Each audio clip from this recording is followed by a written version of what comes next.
Welcome to Samba Samba. Enjoy the video. In this video, I will explain how to cook bay scallops. First, let's prepare our ingredients. Bay scallops are known for their delicate sweetness and small size, making them a quick cooking delight.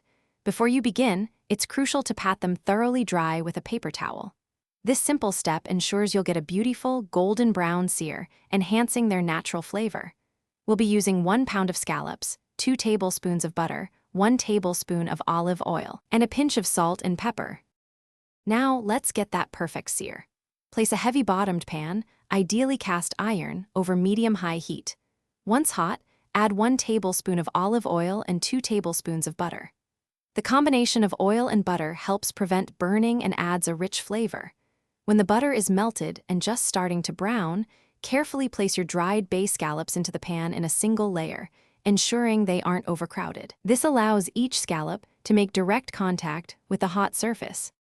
Bay scallops cook incredibly fast, so pay close attention.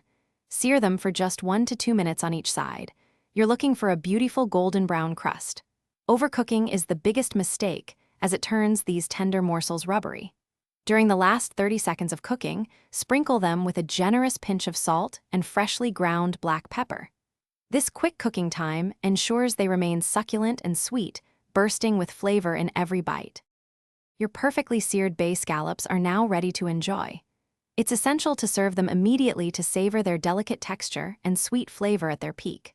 For an extra touch of freshness, consider garnishing them with a sprinkle of fresh chopped parsley or a bright squeeze of lemon juice. These versatile little gems pair wonderfully with a light pasta dish, a crisp green salad, or a creamy risotto, making for an elegant and quick meal.